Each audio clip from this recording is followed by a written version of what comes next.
Welcome to the 15th annual Bean Pickers Reunion. A little over 15 years ago, there was a woman who thought it'd be a good idea to have this reunion, and that was Grace Vivian. Now, Grace isn't with us anymore, but let's start out again like we did last year, honoring Grace by saying grace. Please join me. Bless us, O Lord, and these thy gifts, which we are about to receive from thy bounty through Christ our Lord. Amen. Thank you. We're also very pleased today to have probably the oldest, I shouldn't say that, eldest, most senior, how's that, of the bean pickers still living today, and that's Amelia Cinquanti Partigianoni.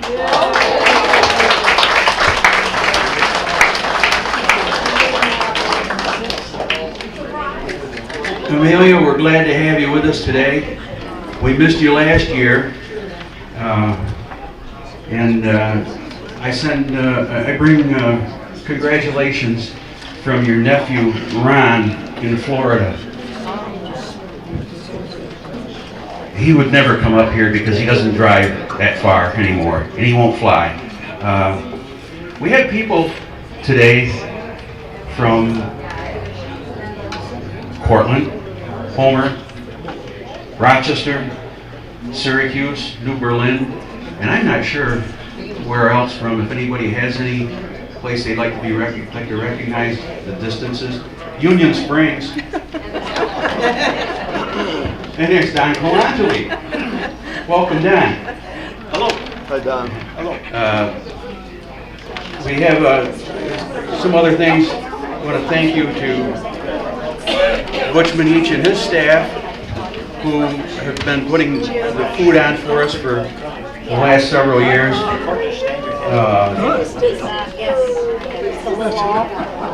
We've had good support from the Cortland Standard in promoting this, the Homer News in promoting this, WCNY Public Radio with Joey Nigro and Jim Battaglia. I know you guys saw it.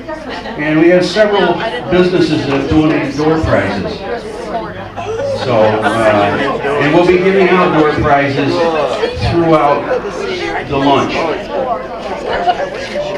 So, and we're going to do the door prizes differently this year. You're not going to have to find a little red ticket and try to read the numbers in the dark. We're going to pull your name. If you come in and pay, your name is in the basket. For the second year in a row now, we have Sharon Stevens is doing the videography for us. Last year's is showing up on the monitor back there. Sharon very kindly has done this. And she told me that if for some reason you want to memorialize this thing and you would like a copy of the CD or the DVD of either last year's or this year's, get in touch with her and she'll arrange to get you a copy at a very nominal cost. So thank you, Sharon. It's a really nice thing that you're doing, and I know you have other things that you do. You're always seem to be always busy. I keep running into you at more events that you're doing taping. A photographer who's been bouncing around here, Tink Spees. Thanks to him, he's back by the food, of course. But again, he's put together some picture shows, videos of past events. Our committee, Sandy, she doesn't want to talk. Sandy, would you come here, please? Yes. Sorry. Sandy Cardillo has been the chair this year for the event, and I'd like to have her tell you who the other committee members are. The other committee members, Joyce L. Cherry, Rita Alcorn, Mary Ann Falso McEvoy, Mary Spees, Ada Ade, and Chris Colangeli. Dickie. Okay. Thank you all. I want to thank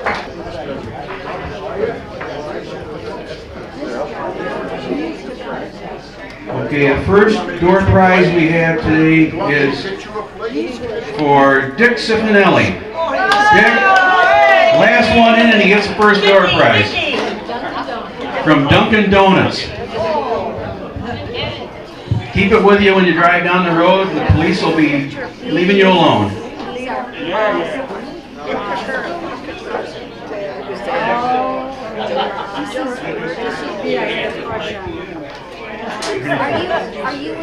got 3 more we're going to give out right now.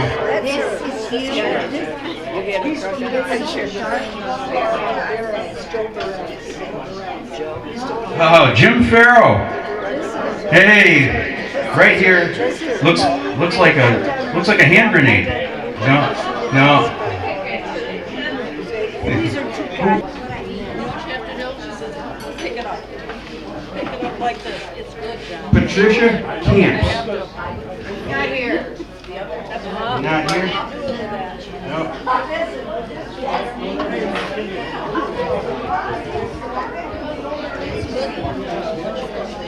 Regina Sardo. Not here.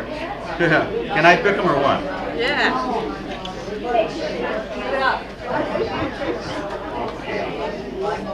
Louis Falso. I know Louis here.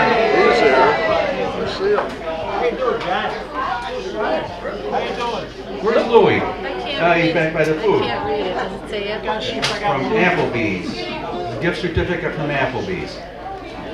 Sandy got a couple of emails or messages from people who can't be here today. One from Mary Lardio Bixler. I think Mary's in Arizona. And she wrote that my parents both worked picking beans. My dad from Syracuse and mom from Cortland fell in love and were married. Sam Lardio and Fanny Falso. If they were still here, they would have enjoyed going to your lunch. Good luck and enjoy. And from Roxanne Mantella Griffin, hope you post some pictures.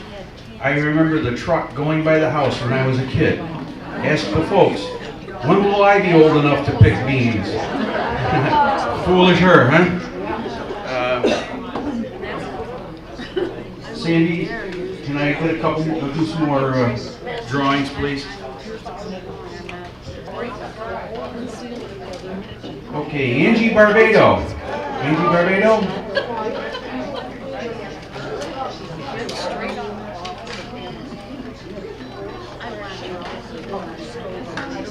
Angie? There she is, behind the post. You can't see her, that's why.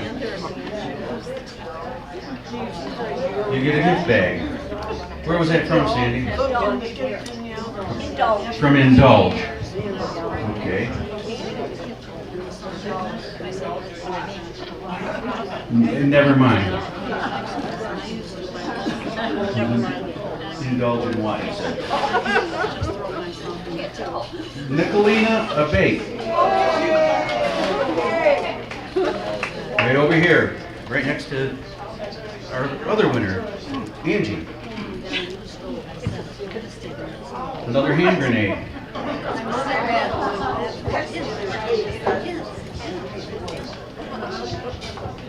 She had a stove.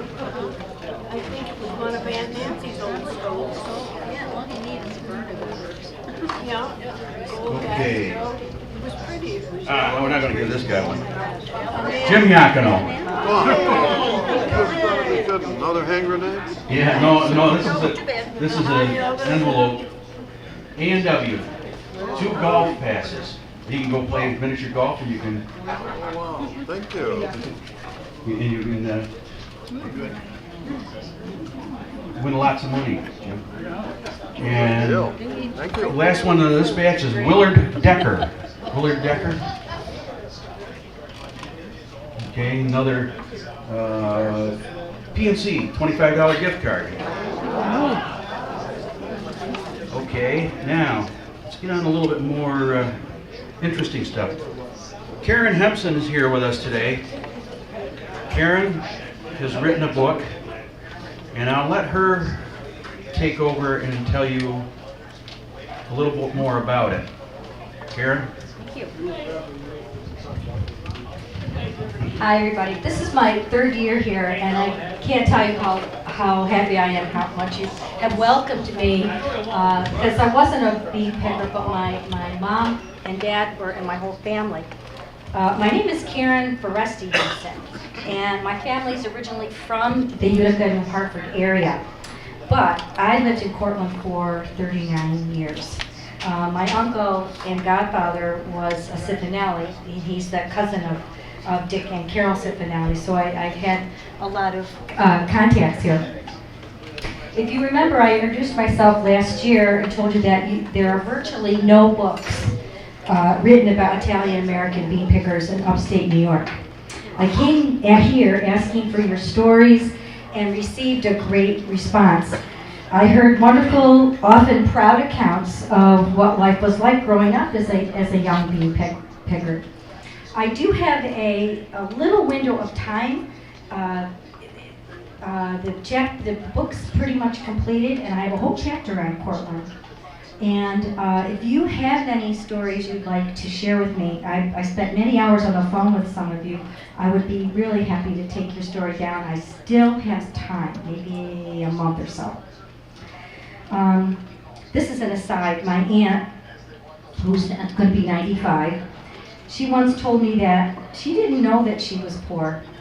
She lived in East Utica where everyone was struggling, so she does not feel that she had a bad childhood. My mother, however, she was a shacker, and she hated the fields and hated the shacks, and she felt that her childhood was destroyed as a result. I guess a person's perspective determines if the bean picking built character or if you felt it damaged your life. I heard that there are many from this area who are too embarrassed to attend this reunion or won't admit that they were impoverished and had to pick beans here. Well, my response you can give to them is one fact, that my mom picked beans with Annette Finicello's mom. So yes, we all have had humble beginnings. As a matter of fact, my sister married Annette Finicello's cousin. So I think a lot of people might be, maybe a little proud of themselves after if they hear that story. Okay, page 2.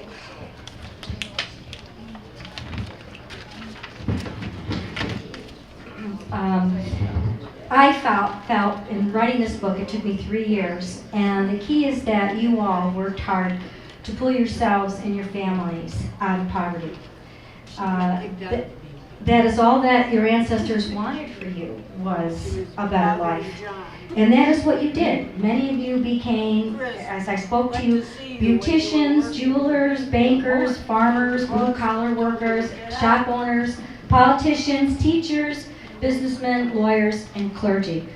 So you really should be quite proud of what you've become, and I'm sure your parents and grandparents are as well. So with permission, I would like to just read a few passages from the people that I had interviewed. And the first one is from Mr. Don Colangeli. How do I say it? How is his name? Colangeli. I spent some time on the phone with him, and he said young people in Cortland had to work in the fields. There was no one else who would give us a job, so picking beans was the only work available.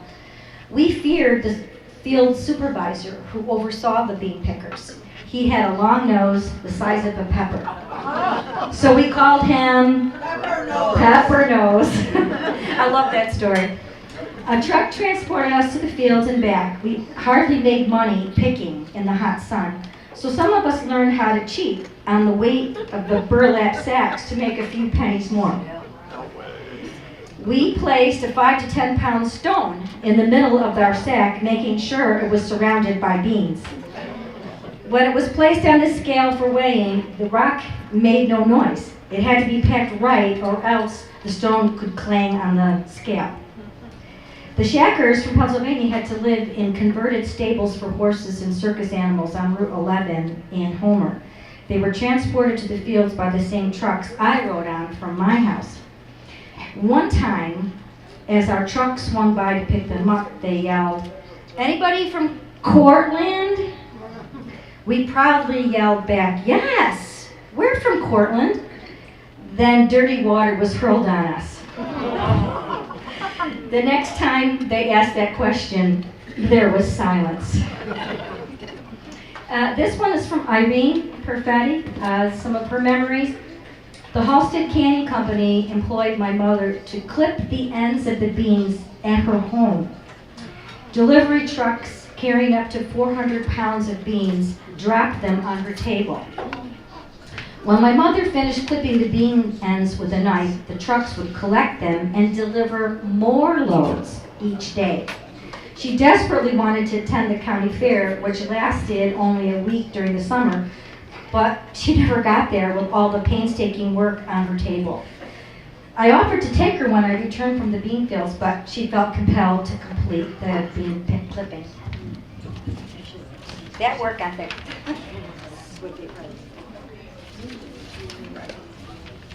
The migrant truck stopped in front of my house to pick up summer bean pickers. The neighborhood kids, sometimes with 3 or 4 sandwiches, raced to board the truck. Many sang Italian songs that they learned all the way to the fields. We usually picked about until 5 o'clock or until we finished picking our assigned row. Skilled women carried 100-pound sacks of beans on their heads to the weighing stations. And I have a picture of that. I heard that some would fill the sacks with stones to tip the scales, but I was afraid of getting caught to do that. This is, I'll give you one last one. And this is from Mrs. Moranti. Josephine. When school resumed in September, I love this story, I met with friends who I hadn't seen all summer. "How did you spend your summer vacation?" they asked me. Then they proceeded to tell me I spent my whole summer at the lake, boating, swimming, fishing, and hosting slumber parties. Then they added, "It was so much fun I hated to see the summer end." Another friend explained, "I spent this summer in the Adirondacks, hiking, sitting around the campfire, making s'mores, meeting new friends. It was sad saying goodbye to everyone." Well, when it was my turn, I responded mockingly by describing my summer. "My mother sent me to picking beans camp. Every day we took a brisk ride in a cool truck to the bean fields. Out-of-towners stayed in nearby camps and we became good friends. The day was filled with exercise, bending to pick and weightlifting to carry the sacks. I got the best suntan and can't wait until next summer." They didn't know that the sun was so hot it sunburned right through my shirt, blistering my shoulders. As I stooped to pick, the blisters would pop. Noticing how bad off I was, my boss took me home a few times to avoid sunstroke. The next day, my mother encouraged me to stay home until I healed, but I went anyway. Other kids hid in the cornfields and woods to get away from the heat. They appeared only when the truck came to take them home. I wanted to help my parents, so I picked with all my heart. I am very proud of being a bean picker, and I wouldn't trade this experience for anything. Kids today would be much more appreciative of life if they had this experience. When I heard criticism that lower class people pick beans, I wrote a letter saying that my family might have been poor, but we were happy. Thank you. Thank you very much. These are your stories, and I had a lot of fun hearing them and writing them. Okay. Thank you, Karen. That's really great. We're looking forward to the book coming out, and We probably have a few book sales when you get done here. Sue Porter is here. Sue?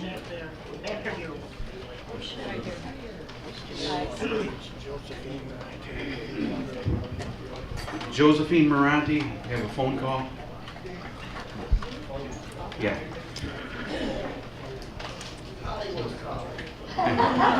Sue? They want your story. I told them I would be there later. Sue has some recollections from a little bit different standpoint. Thank you. I didn't know this was going to happen until I got here, so this is really unfair. But I so appreciate a few years ago, whoever was heading this up, advertised in the newspaper for any farmers or farmers' families that were survivors of the farms where the bean pickers picked. And I said, wow, they wanted them to come, and had a little time of talking about that. And that was exciting because I remember that from my childhood. We lived on my maiden name is Griswold, and we lived on the Griswold farms. And the bean pickers came there. They were like, it was all part of our family. It's just what happened, and we got to go in the fields with them sometimes. And I was a little young at that time to pick the beans, but I don't know if any of you picked potatoes. I got old enough to do that, and that was a much better job. I got 50 cents for a bushel on my uncle's farm, and you had potatoes. At least you could pick those up. I really hate picking beans. Even though I didn't pick beans then, I still don't like picking them because I've canned them for years, and it's a job. Anyway, I so appreciate you saying some of the things, and I do have some pictures that I found when I was looking through some of our family photos just a couple of years ago. My mother had passed away, and I just found some really old photos. And in them are some women carrying those sacks on their head. I've tried to really focus in on who they possibly could be, and I don't think you can see their faces, but it is interesting, and it shows one of our trucks with the whole thing packed with beans. So that was very interesting to have that. So if anybody wants to see them, maybe they might recognize a family member, I don't know. But yes, right there you go. You can. They're very small and not very. You can barely see them, and the light's not good. But that's all I wanted to say. Bring them along and have you look at them. And the things you were saying were so true. And before, we also had Haitians picking on our farm years before that. And I do remember them as a young child being sitting on a crate out in the field, and they used to pop soda pop bottles with their teeth. And I was fascinated, and they would laugh and do that all day long for me as I sat out there watching them pump soda pop bottles with their teeth. And that was just a memory of that. And just I just look at that and think of all of the people that did that, and I'm proud of it, and it is, what an experience. You can either look at something as a bad experience, or you can make it into something good, and look at what good has come out of that, and the work ethic that came out of that, and that family bond. And all of you working together made it fun. If you had to do it all alone, it was probably not much fun, but working as a group, what a great thing, and helping provide for your family. So it was a lot of fun. Where was the In South Cortland, they've been torn down, as you know. They're flat land now, and somebody rents the land and plants corn there. But it went from right beyond the golf course, from the golf course coming towards South Cortland. That was all of our farm, all the way down almost halfway to South Cortland in those hills. So that's where all that land was. Thank you. Thank you, Sue. The Griswold Farms were both sides of Gracie Road along Route 13 as you're going toward the golf course. Cortlandville is going to put a big park in there, I believe. making a land swap with Gutches Lumber. I should remember here to mention here, Chow airs Sunday at noon on WCNY FM 91.3 radio. Co-hosts Joey Nigro and Jim Battaglia. I've got some flyers here that we'll leave up front if you want a visual reminder to take home with you to post on the refrigerator so you remember to hear the selections from Dean Martin, Tony Betta, Frankie Avalon, Neil Sedaka. Okay, and several others. Sandy, let's do another round of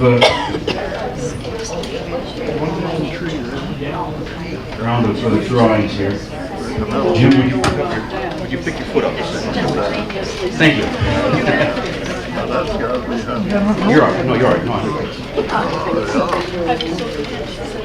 okay, next winner is Sue Porter. Hold it steady. It's a gift certificate from Judy Rasavi's Elm Street Emporium. Right behind you. You weren't paying attention, Sandy.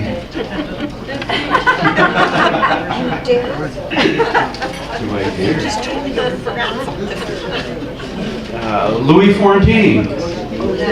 Not here. Louis, you missed out. I barely see them.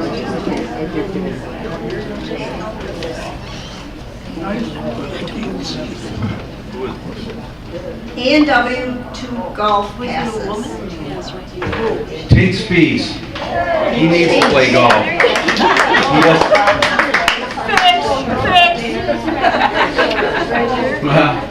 We got to do something to get him to photograph this thing. Not a good record golf. Miniature golf. Yeah, miniature golf. You'll be able to photograph that. Okay, next one is Rita Alcorn. A gift certificate from Applebee's. Rita? There you go.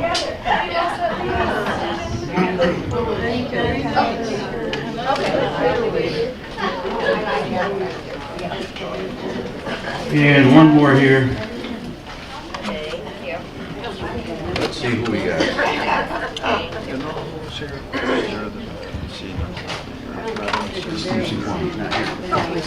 Somebody out of town, you should have shown up.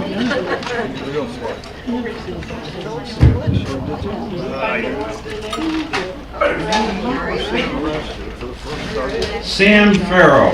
Oh, there's a lucky man. Gets a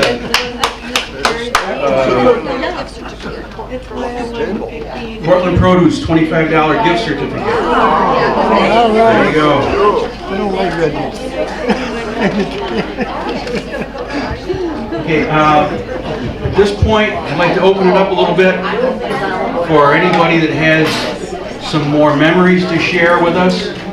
Remember, we're going to have this playing next year, maybe, on the computer screen. What? Oh, did you? You used to like to tell us stories.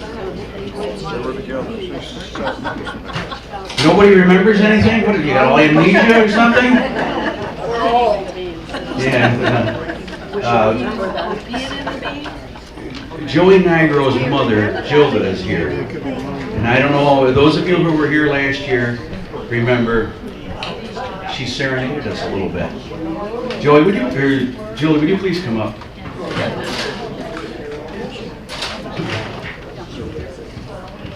You got to dig deep in your memories. Oh, yeah. I'm really happy to be here. Probably the oldest one of you guys. But we came from Syracuse, and we came down on a truck. And, well, it's like 35 miles away. And you sat or stood on this open truck all the way down. And you know, the thing that I remember, when we came down, we would leave a brand new house because But to tell you the truth, the fact that we came, the family, the girls came to Cortland was a way really that my parents built 2 homes. Because when my mom would come here, when we went back, we didn't get just a lot of school clothes. No, we were like everyone else. We had about 4 or 5 outfits. It was in the Deep Depression. But she would take what money was earned and put it on the principal of the house.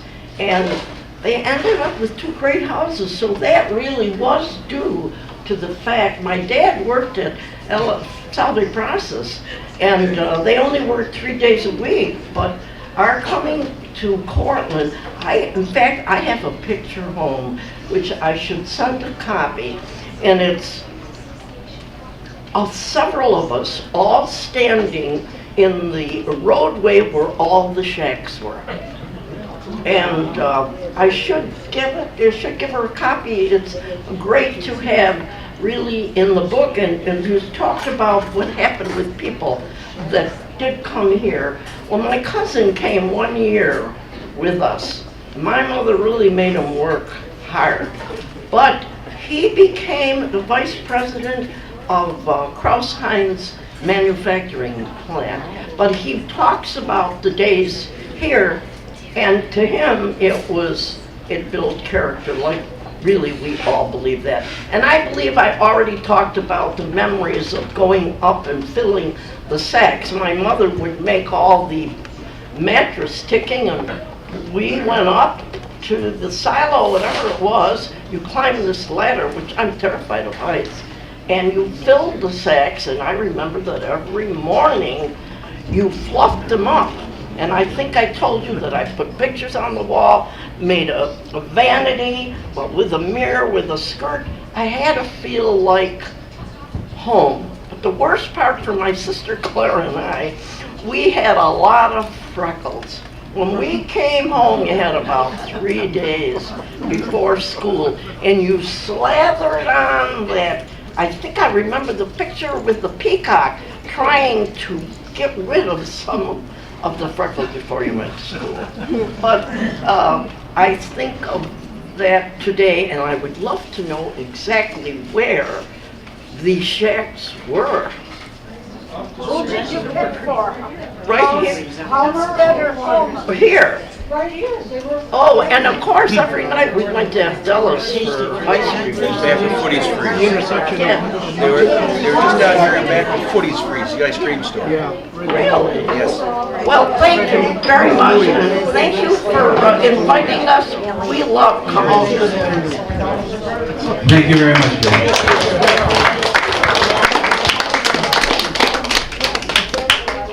I see Steve Robinson's here. Steve had a good story last year. Let's see if you can top that one, Steve. No, actually, what I wanted to do was ask you all if you remember the German POWs that worked at the factory. Do you remember any of that? Don Consolini, I know, mentioned at one time. And that was a big deal. I was very young. But to go down the tracks and sneak between the buildings and get close enough to try and hear those guys talk. I mean, German was unheard of. Whoever heard of a German person in Cortland? And there were a number of them around, and not too many guards, as I remember. I could get down in the, I think they were pea vines, and crawl along to get up close as I could to see them. And it was really pretty neat. Just one of my memories of that period. So I'll pass that on all to you. Of course, I lived right there on the corner of Squires and Delaware, so it wasn't far to go on the tracks. Thank you, Steve.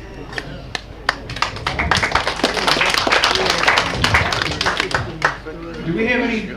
We need some more memories here. This is an oral history, and we really would like to get as much information as we can. We all have. They can call me if they want to. If they don't want to talk on the phone. Okay, if you don't want to talk up here, you can call Karen Hempson and see her right after the lunch and get her contact information. Yes, Joe? Yeah, I just want to mention, you guys mentioned what you called Pepper Nose. Yes. I remember him well, and he was from Syracuse. Frank Napa. Oh, that wasn't the one with the long nose. Oh, that was, I think that Frank was, Napa, he was not. He ran the store, and his family ran the store.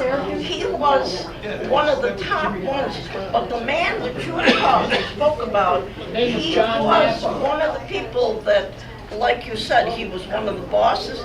But I realized today that the reason he had that is a funny illness. With the ones, because I have a friend who has the same problem that has something to do with your feet, your hands, and your nose growing.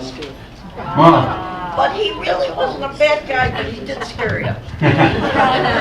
Well, that's all they had to do was just look scary and Oh, that I kept you in line, right? know, I know. I'm trying to get a handle on how old some of the people were when they started picking beans. What were the youngest? I was probably 6 years old. Wow. Because I had older sisters, and my mother and my sisters came, and you stopped coming here when you graduated from high school. But the pictures I have, that photo, we started very young, very young. Yeah, these youngsters over here are telling me that they were about 8 or 10 years old when they were picking. Yeah, but they were young. 10 to 12. Maybe 12. I'm sorry. No, I wanted to say there were really elderly women there. Does anybody know there were two little... Come up, come up. Two little... Here, please. I got bad for picking beans. Well, that's No, I couldn't remember. I was trying to rack my brain. I picked with the elderly people, not the old ladies, the elderly ladies. And there were two ladies from Fabrizio family, Zagalementina, Zalugia. And I'm telling you, they must have been, to me, they were like 100 years old because we were younger. Ma Zagalementina stava così. I don't know how she picked. She must have had bad arthritis because her neck was in her chest, and she picked beans. Those ladies, they picked all day, and to get on the truck. Where's Maggie? Zalugia. Oh, I love her, your grandma. Zalugia Prosper. She was roly-poly, the most beautiful face. Little Dutch cleanser, you know Little Dutch cleanser? She reminded me of her, and she picked beans. And you know how you got on the truck, they brought the gate down, and you had to step on the gate. So not to embarrass her, I always said to her, you hold it for me, and I'll hold it for you. You know, so we used to it was dangerous. Those ladies, they were elderly, really elderly, and they picked. And of course, everybody knows Mary Gallucci, God rest her soul, all these ladies. She really picked, and she had me right behind her. She wouldn't let me go up for air. Eddie said, did you ever play the bean, eat the bean, or what? Eat the bean? Bite the bean, where you put a bean in your mouth, and there's a boy he's got the other end of the bean. You keep biting the bean until I said, Eddie, how could I do that? I had to pick. My head was always down in the ground. I couldn't do that. I bet it was fun though, huh? D'Angelo was the one on the other end of the D'Angelo. Well, look, and I remember with the elderly ladies, we used to sing on the way home. And even in the bean field to make time go by. Any Kazakhstans here? Don't tell me there's no Kazakhstans. Lago mare de cinque figli e una agli altri non sarà somiglia. E come buona la gomma, chi se la può scordare? E la gommare è una pallomba, qua mezzo a mare non s'apponna. E come buona la gomma, chi se la può scordare. And then so Lucia, your grandmother, she go, e la comare fatta vecchia e ancora porta le sottovesta e com'è buona la gomma chi se la può scordare. That was, you go on and on and on.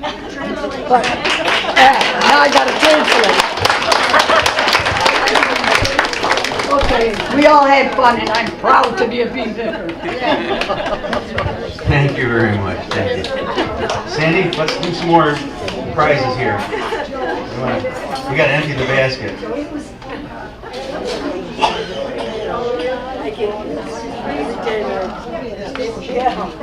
Okay, next lucky one is Ada of 8. Yeah.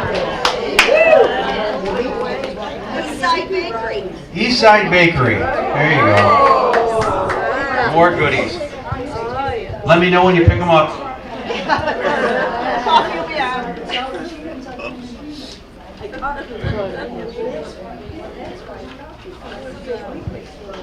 Lorraine Fox. What's Lorraine?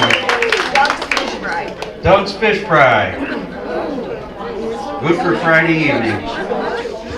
Get there early.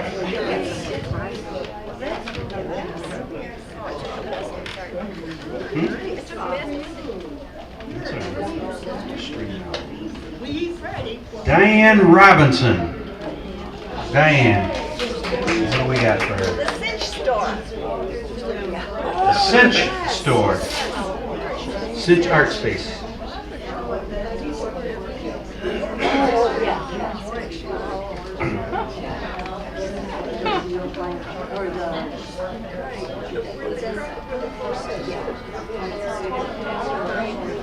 Dwayne Andrus. Not here today. Okay. Vivian Garvey. We're not going to tell what you did.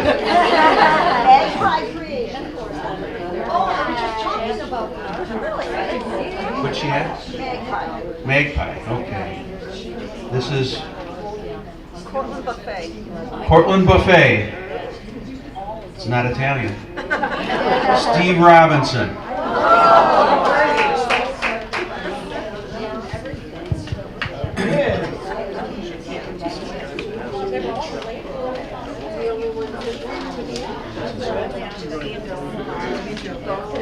A&W, Marilyn Lansdowne. There you go. Yep. Take Jim over. Excuse me, the important thing is Marilyn Yakino. Marilyn Yakino, yes. But you did not pick. Did you pick beans? Yes. You did? One day. Thank you. One and done, huh?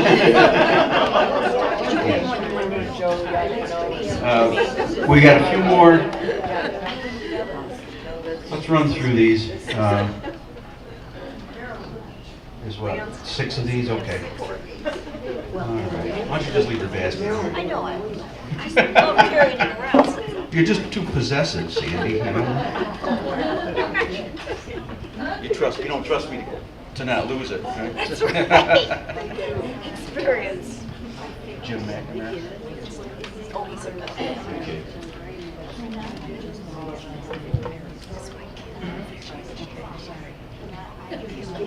Gilda DiCaprio. You get a mug here. Right over here on the left.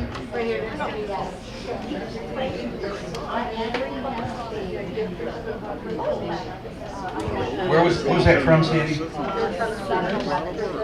7-Eleven. We got another one along the same line. Don Colangeli. You get a 7-Eleven coffee mug. Anything to get you in the store.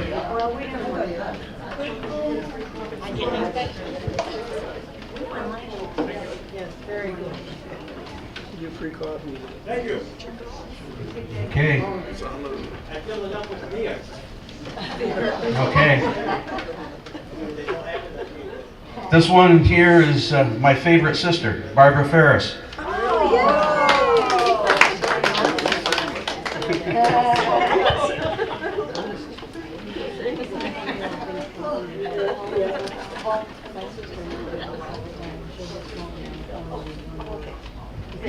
We got another one, Sandy Packard.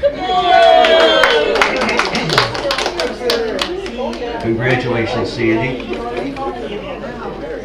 I know, I've done How many more do we have? Maria Purcell. Oh, yeah! Maria. Right over here.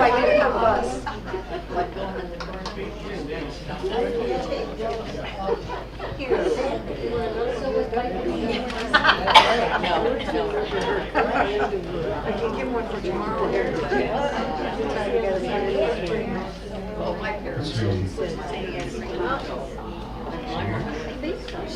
Nancy Demise. Demise? I'm sorry. And that sums it up for the giveaways. Thank you all. One last thing. Sandy has a basket here that we'd like to pass around for anybody that feels so inclined to leave a gratuity for the staff. Oh, there it is. Okay. Sorry. Start it, and it was another excellent job by the folks here at the Red Dragon, and even more so by you people being here and celebrating and your heritage and your family. It's really gratifying, and quite frankly, it's scary because the ranks get thinner and thinner as we go on. I'm not looking forward to the day when it doesn't happen anymore, but as long as you keep coming, Sandy will keep doing this.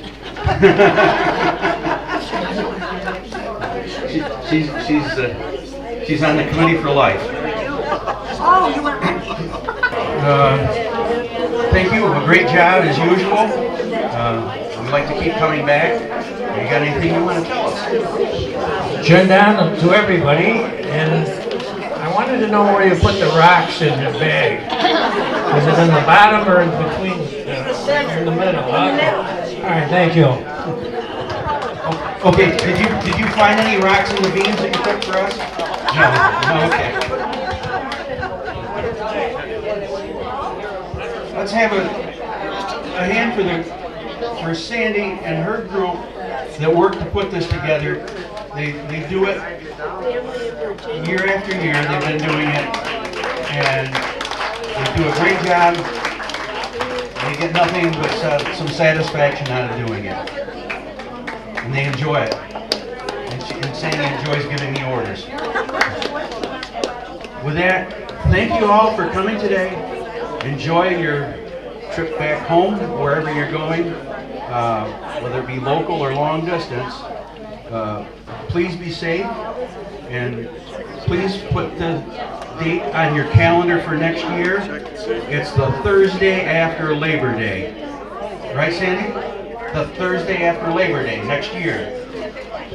Typically, yeah. She won't change it.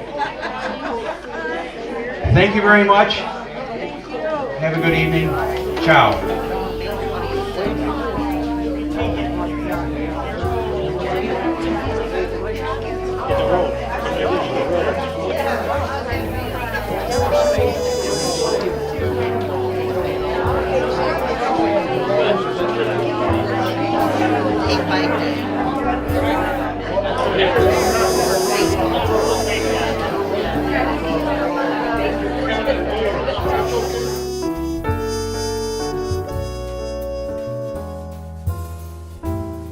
Thank you.